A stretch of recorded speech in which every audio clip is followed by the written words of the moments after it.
There was a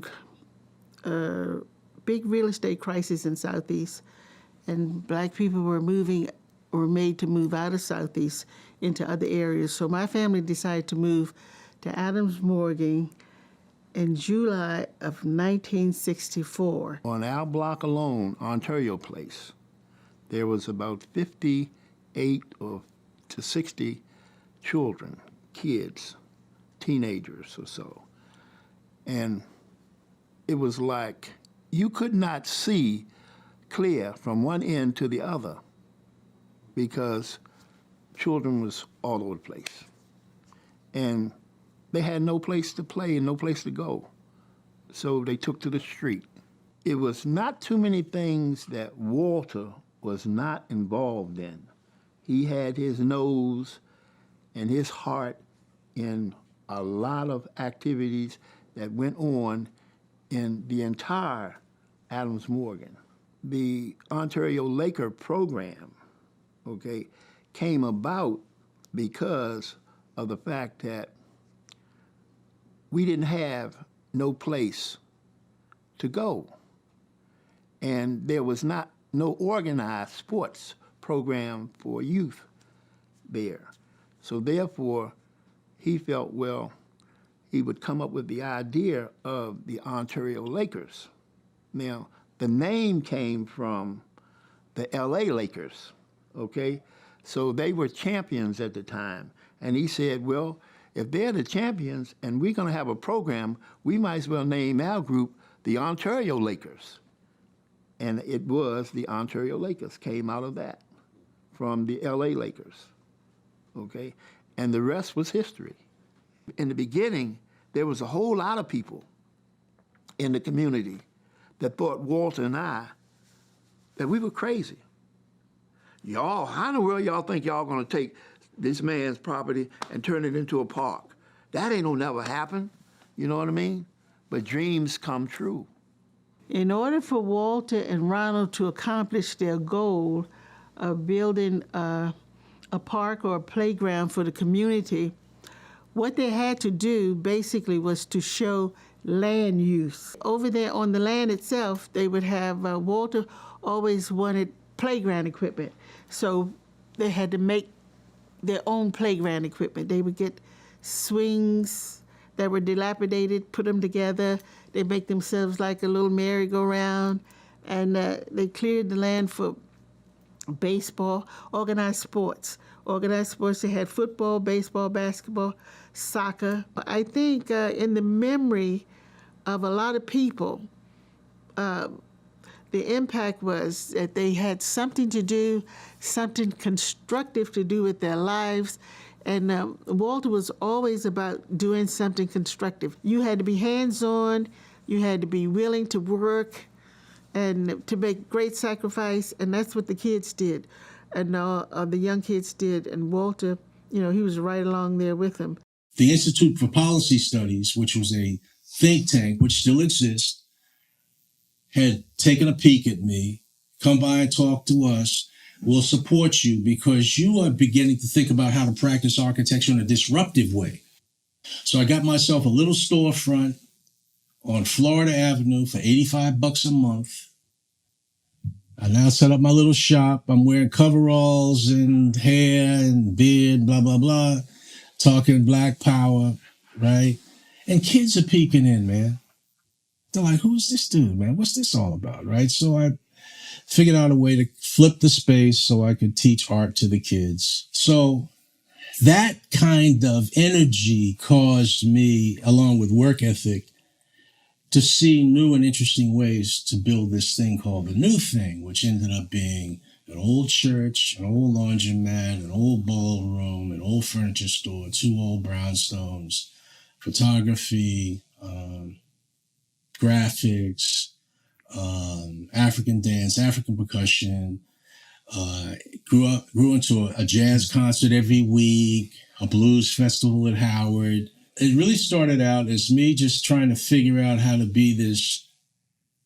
encourage the democratization of architecture and planning into this thing where I've got attached to all these kids and was trying to build and create these experiences and platforms for them, where in fact art could help them begin to connect to a conscious experience that was Afrocentric so that they could feel stronger, smarter, competent, celebrated, feel like they had some kind of historical lineage and they just didn't get off the boat with slavery.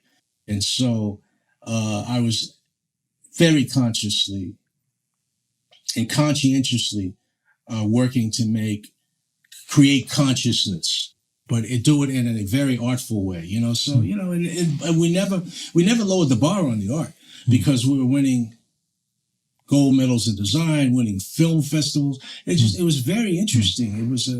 It was an energy that created itself that I did not anticipate. I was working at the Institute for Policy Studies, and I got to know people one person in particular, Milton Kotler, who had written a book about neighborhood government, and I got to know Milton.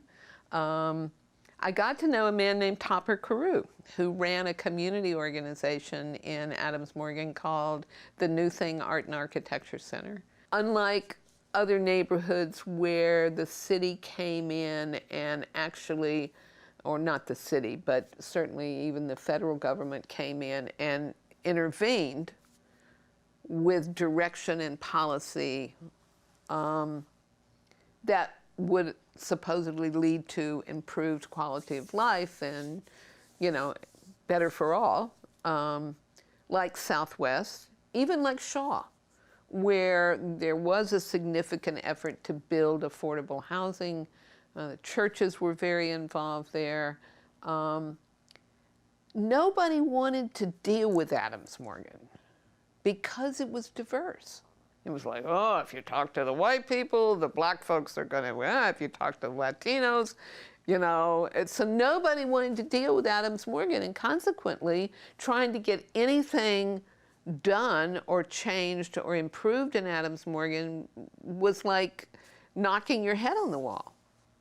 I can remember when we started having community meetings, and we had these meetings every Saturday morning at the Potter's House, where we would try to get more and more people to come to the meetings, and the food and the coffee was really important to get people there on Saturday mornings. And that was kind of the core of the organizing that we began to do, to talk about what people wanted to have in the neighborhood and what the community wanted to have and what the issues were and how do you resolve that. There were many class and racial divisions in Adams Morgan, but there were always, and I think that was the importance of the work we were doing, there were always issues that brought people together.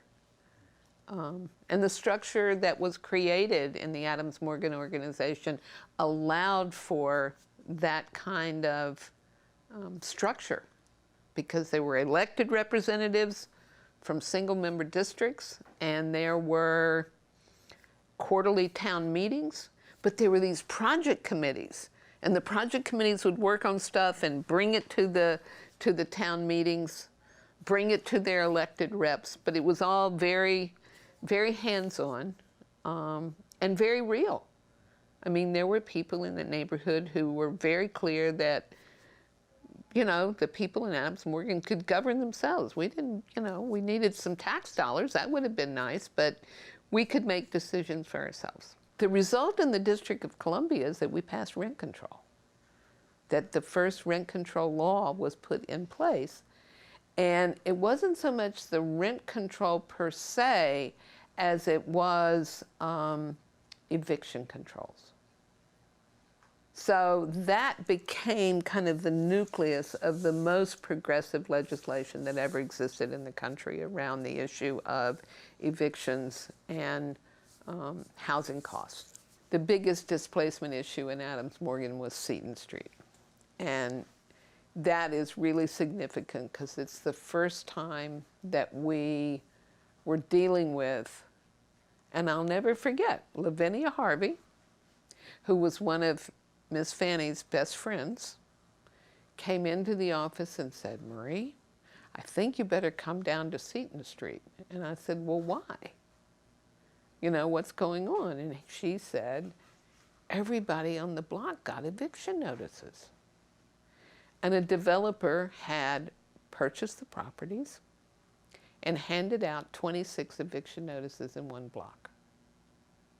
And that was when you really saw what displacement looked like. It led to the second rent control law, which extended the right to purchase to multifamily buildings.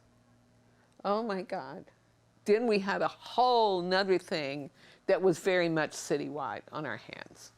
And that was how do you work to organize tenants to buy their building? Marion Barry had been elected mayor. I guess politically I made a huge decision and went to work at the DC Department of Housing, where we created something called the Tenant Purchase Program. During his first term, we converted over 3,000 units of rental housing to tenant ownership. You know, it was just amazing.